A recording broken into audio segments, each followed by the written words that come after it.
I ask unanimous consent the quorum be dispensed with. Without objection.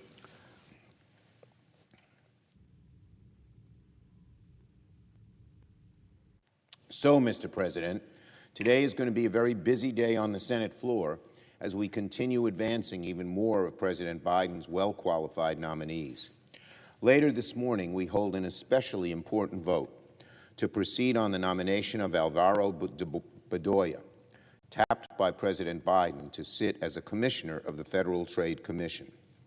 The FTC right now is one of the best agencies for protecting Americans from price gougers, manipulators, and those trying to rip off American consumers, or at least it would be if it had full membership. Instead, the FTC has remained deadlocked for just about the entirety of the Biden administration because of Republican obstruction, and the consequences for American consumers have cascaded one after the other. We all know that prices have been going way up and hurting a lot of Americans. There are serious reasons to fear a lot is due to some gouging and manipulation. The FTC is about the best agency to look for this, but as long as its membership is deadlocked, it cannot act. This is especially urgent when it comes to energy prices. Americans are seeing higher prices at the pump, despite massive profits for oil companies, so we need a fully operational FTC to investigate and take action if warranted. That's why moving forward on Mr. Bedoya is so urgently needed. And frankly, the obstruction over Mr. Bedoya is truly unacceptable, given the FTC is so important for fighting potential price manipulations. Republicans know this, yet his nomination has been deadlocked not once but twice at the committee level. For all the howling our Republican friends are doing about rising costs, they are truly content with dragging their feet on public servants who could actually help solve the problem.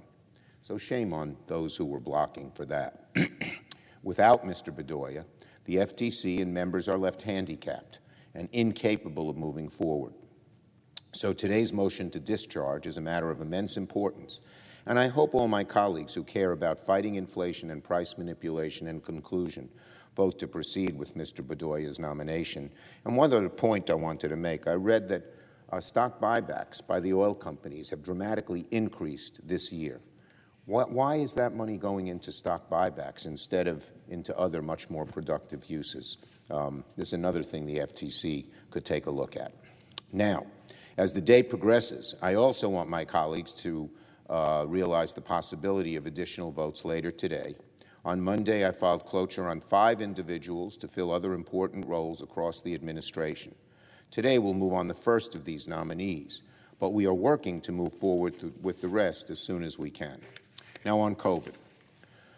Negotiations on COVID public health response funding continue. Yesterday, I met again with my Republican colleague, Senator Romney, as we work to an agreement, and today these negotiations will keep going. To keep the process moving forward in the Senate, last night I took the first procedural step on a legislative vehicle through which the Senate could pass COVID public health funding when the time comes that both sides reach an agreement. We're not yet at the finish line, but we'll keep working throughout the day, and I am committed to working with the other side reasonably and in good faith. The consequences of not getting COVID funding are really serious, scary almost. Additional public health funding is crucial for making sure every American can get a vaccine if needed, including booster doses and potentially new, more effective vaccines down the line.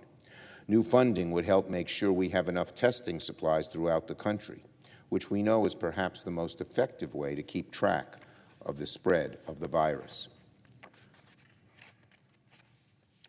Of course, more funding would ensure the federal government can continue providing treatments like monoclonal antibody treatments, which are invaluable for preventing severe COVID infections. The lack of therapeutics is probably the greatest need of all, and we need money so we can have a supply. So when, God forbid, the next variant hits, we'll immediately be able to counter it with the kind of medicines that are needed that limit the severity of the infection. The rest of the world is racing to buy up the supply of these treatments and these therapeutics. And if the U.S. falls behind because of a lack of funding, vulnerable Americans and our whole country will pay the price. The bottom line is this.